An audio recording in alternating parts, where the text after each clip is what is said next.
Gloria a Dios. Dios me los bendiga, mis amados.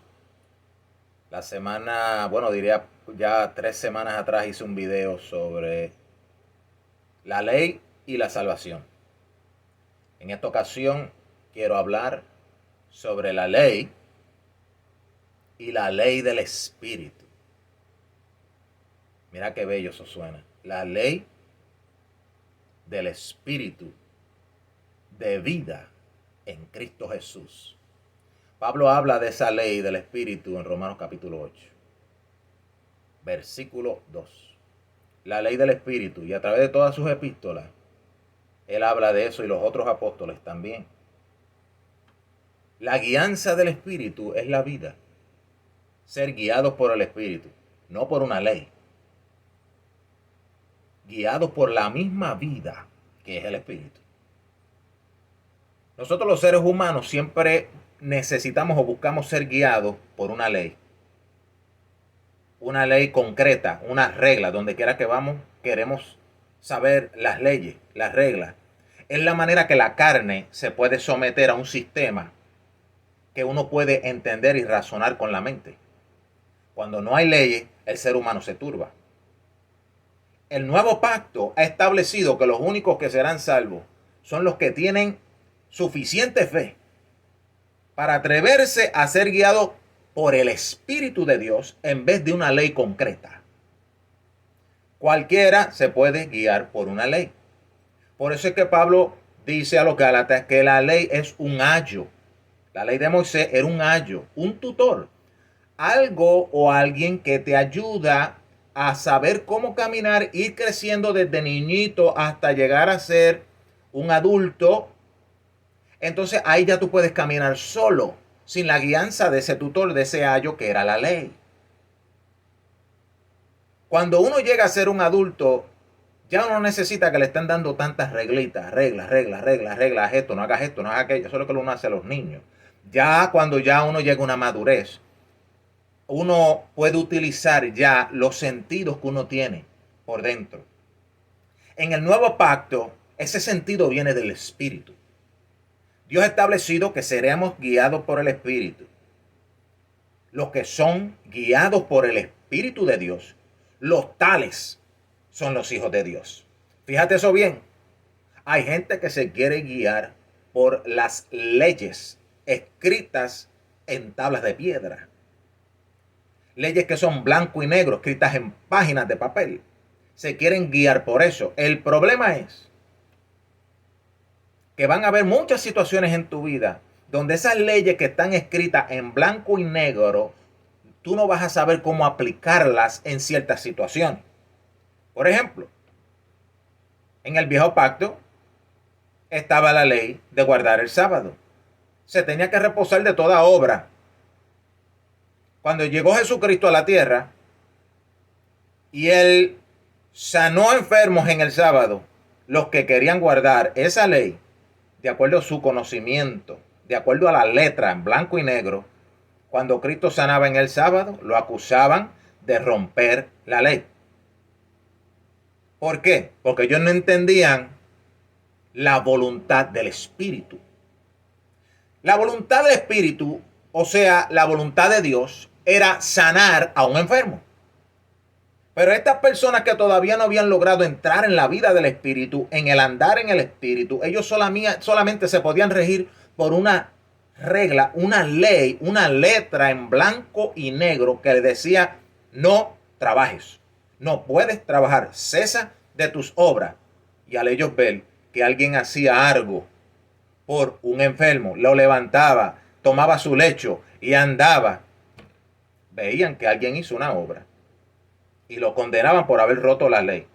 Sin embargo, no se daban cuenta que ellos estaban yéndose o rompiendo en contra de la ley del Espíritu en aquel mismo momento, porque el Espíritu estaba presente para hacer una obra.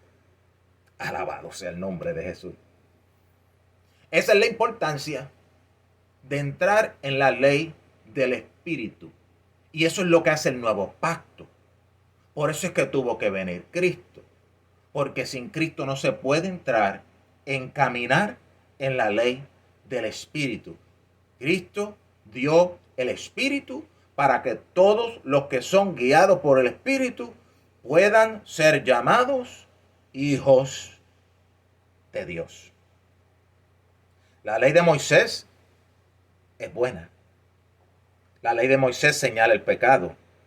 La ley de Moisés castiga el pecado. La ley de Moisés nos deja saber la diferencia entre lo bueno y lo malo. La ley de Moisés tiene muchos propósitos.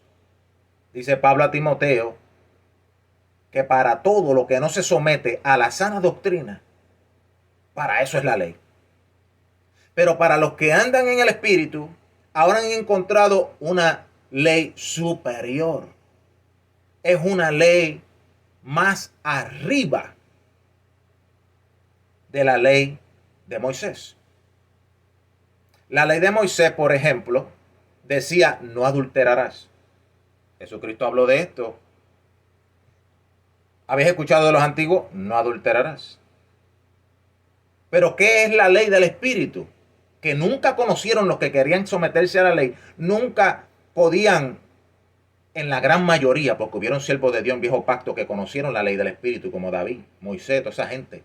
Andaban por el Espíritu a veces más que nosotros mismos. Pero muchos de los otros que se sujetaban simplemente a leyes en blanco y negro, como no adulterarás, pues ellos lo único que pensaban es: después que yo no me acueste con la mujer de mi prójimo, yo no he adulterado. Pero Jesucristo viene y dice: mas yo digo que si cualquiera, aquí viene la ley del Espíritu, cualquiera que mire a la mujer y la codicie en su corazón, ya adulteró con ella. ¿Verdad? ¿Por qué? Eso es una ley en el Espíritu. En la ley de Moisés era solamente con el cuerpo. La persona pensaba: después que yo no me acueste con ella, no la tome por mujer, no he adulterado. Mas yo os digo, dice Cristo, que en realidad detrás de esa letra de la ley de que no adulteres con la mujer de tu prójimo, detrás de esa letra, más profundo por debajo, que tú no lo puedes ver porque es espiritual, hay otra ley más profunda, que es la ley del Espíritu. ¿Cuál es la intención del Espíritu detrás de ese mandamiento? Siempre fue que tú nunca codicies en tu corazón la mujer de tu prójimo. Así son todos los mandamientos de Dios. Al principio eran un ayo, era una sombra, tenían tipologías, enseñanzas que te llevaban poco a poco, mientras tú la practicabas, a entrar en la vida en el Espíritu. Una vez que viene Cristo, podemos entrar en el Espíritu. El que se quiere guiar por leyes y reglas está rehusando a entrar en el Espíritu. La ley del Espíritu es mayor. La ley del Espíritu te revela la voluntad del Padre. Y te la revela en cualquier situación. Como en aquella situación donde había un enfermo y muchos de los que guardaban la ley decían: no, no se puede sanar porque es sábado. Es que no entendían la ley ni la voluntad del Espíritu. Pero ya cuando uno entra en la voluntad del Espíritu, en la ley, en andar en el Espíritu, la ley del Espíritu, cuando uno entra ahí, pues ya uno viene a entender, como dijo Cristo: miren, Dios no hizo el hombre para el sábado, sino que hizo al sábado para el beneficio del hombre. Ese es el espíritu de esa ley. Pero solamente puede ser conocida para los que andan en la nueva ley del Espíritu, la ley del nuevo pacto, que también la Biblia lo llama la ley de Cristo. Y Pablo en Romanos capítulo 8, versículo 2, la llama la ley del Espíritu de vida en Cristo Jesús. Dios te bendiga, Dios te guarde y permita a Él que tú entres en andar en la ley del Espíritu.